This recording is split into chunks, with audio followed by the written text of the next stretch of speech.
मनुष्य कल्पनाशील प्राणी है और किसी स्थान, दृश्य या चित्र को देखकर उसके मन में बहुत सारी बातें या विचार उठने लगते हैं।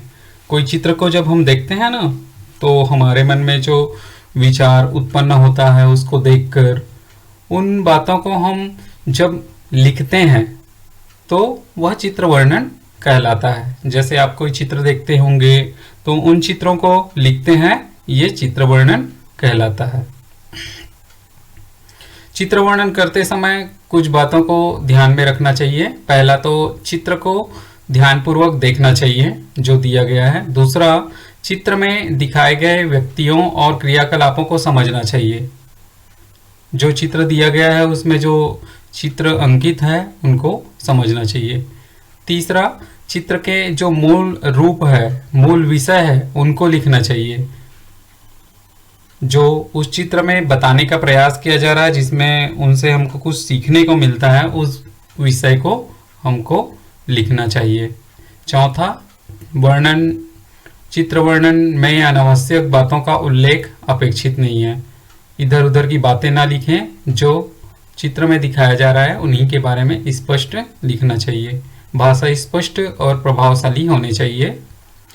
वाक्य रचना शुद्ध हो और यथास्थान विराम चिन्हों का भी प्रयोग किया जाना चाहिए, तभी सार्थक अर्थ उन चित्रों का हम समझ पाएंगे। आइए देखते हैं हम कुछ उदाहरण के माध्यम से चित्र वर्णन कैसे करते हैं उसके बारे में जानते हैं। यहाँ पर देखिए चित्र में, इस चित्र में दिखाई दे रहा है आपको, यह चित्र एक चौराहे का है जिसमें मोटर गाड़ी और लोग आ जा रहे हैं। आप लोग देखे हैं ना, सड़क में जो चौराहा होता है, चौराहा चार रास्ते वाला, उसमें स्वचालित सिग्नल भी लगा हुआ है और इनसे यातायात नियंत्रित करते हैं। हम अपने और दूसरे के जीवन की सुरक्षा के लिए यातायात नियमों का पालन करते हैं और करना भी चाहिए, है ना। सड़क पर सुरक्षित रूप से चलना चाहिए। देखो यहाँ पे चित्र में दिख रहा है, दो यातायात अधिकारी भी खड़े हैं। जो एक व्यक्ति गाड़ी में बैठा है, उनसे कुछ जानकारी ले रहे हैं, हो सकता है लाइसेंस की जांच कर रहे हो। तो इस प्रकार से हमें यातायात नियमों का पालन करना चाहिए और देश की जो यातायात व्यवस्था है उनका हमको भागी बनना चाहिए और यातायात में सुधार के लिए हमें सहयोग देना चाहिए। ऐसा हम वर्णन कर सकते हैं चित्र को देखकर। दूसरे उदाहरण देखते हैं। यहाँ पे एक हम चित्र लिए हैं, इसका वर्णन नहीं किए हैं। इस चित्र का वर्णन आप चाहे तो कर सकते हैं अपनी अभ्यास पुस्तिका में। यह चित्र जो है वह एक अस्पताल का चित्र है, जिसमें एक रोगी को जो नर्स है वह दवाई दे रही है, उनका इलाज कर रही है और पीछे कुछ उनके रिश्तेदार खड़े हुए हैं जो उनसे मिलने के लिए आए हैं। आगे देखते हैं। इस चित्र में देखिए, यहाँ पर जो व्यक्ति है वह वृक्षारोपण कर रहे हैं, पेड़ लगा रहे हैं, कुछ पानी डाल रहे हैं पीछे और अलग अलग काम कर रहे हैं। इस वृक्षारोपण वाले चित्र में बच्चे और बड़े समान भाव से पौधे लगाने का काम कर रहे हैं। वृक्ष हमारे जीवनदाता होते हैं और हमें भोजन तथा अन्य आवश्यक सामग्री के साथ साथ महत्वपूर्ण प्राणवायु ऑक्सीजन भी प्रदान करते हैं।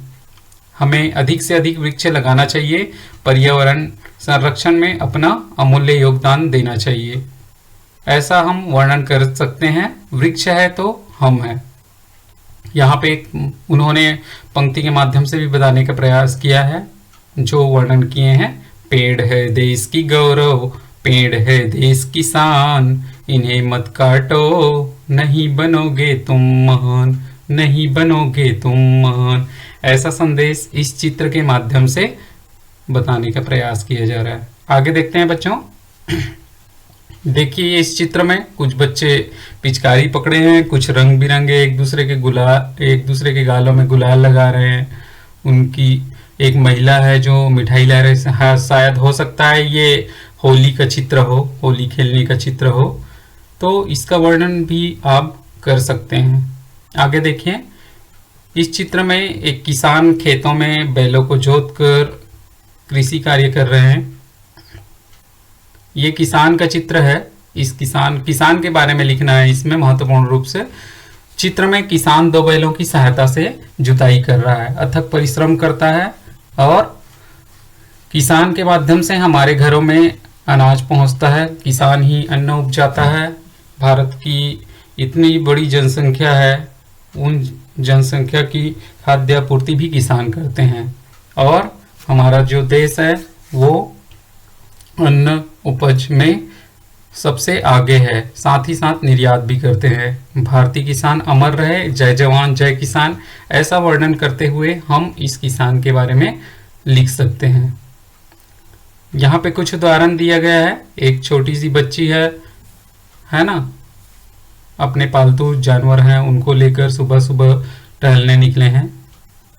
तो ऐसे आप बहुत सारे चित्र और एकत्रित करके या इन चित्रों का भी वर्णन कर सकते हैं। इस प्रकार से जो चित्र हम देखते हैं उससे हमको कुछ सीख मिले, उससे भावार्थ स्पष्ट हो, ऐसा वर्णन करना चाहिए, वैसा लिखना चाहिए। लगभग ये 30 से 40 शब्द, ज़्यादा से ज़्यादा 50 शब्द में हम वर्णन करें। अन्य उदाहरण यहाँ पे हमने लिया है चित्र, देखिए सभी लोग कुएं के पास बाल्टी लेकर रस्सी में डालकर कुएं से पानी निकाल रहे हैं। मतलब ये हो सकता है कि ये जल संकट से संबंधित समस्या है ना। लोग सब ही झूमे हुए हैं, इस कारण से ये जल संकट से संबंधित समस्या है। ऐसे चित्र भी है कुछ, देखिए सभी साफ सफाई कर रहे हैं तो स्वच्छता अभियान से संबंधित है। और देखते हैं यहाँ पे कुछ बच्चे झाड़ू कर रहे हैं, झाड़ू लगा रहे हैं, सब साफ सफाई में लगे हैं। ऐसे बहुत सारे स्वच्छता अभियान से लेकर कुछ भी बहुत सारे चित्र हो सकते हैं। ये आगे चित्र देखते हैं, जल संकट पर आधारित जो चित्र है उनका वर्णन कर सकते हैं। पशु, जीव और मनुष्य सभी गंभीर जल संकट से त्रस्त है, इसके बारे में हम वर्णन कर सकते हैं। बच्चों, आपको चित्र वर्णन के बारे में बताया, अपने विचार को प्रकट करने के लिए बताया कि कैसे चित्र देखकर हमको अपने विचार सार्थक वाक्यों में लिखें ताकि दूसरे लोगों तक हम आसानी से अपना संदेश पहुंचा सके। इसके बाद आपको मैं कुछ करने के लिए गृह कार्य के रूप में देता हूं, अभ्यास करना है आपको अपनी अभ्यास पुस्तिका में। तो इसके लिए क्या करेंगे आपको करना ये है कि आपके पास कुछ पिछले साल की पुस्तकें होंगी या पुरानी पुस्तकें होंगी, उनको ढूंढिए और उनमें से चित्र संग्रह कीजिए, उसको काटिए और उन चित्रों को आप अपनी अभ्यास पुस्तिका में चिपका कर उनके बारे में वर्णन कर सकते हैं। इस प्रकार से हम चित्र वर्णन बड़े अच्छे ढंग से कर सकते हैं। इससे क्या होता है, हमको चित्र देखकर नए नए चीज़ों को सीखने को भी मिलता है। तो आज हमने चित्र वर्णन के बारे में बताया, आपको बहुत अच्छा लगा होगा, इनके बारे में जाना कैसे लिखते हैं। बहुत बहुत धन्यवाद आपको। फिर अगले वीडियो में आपको नए विषय के साथ हम मिलते हैं। धन्यवाद।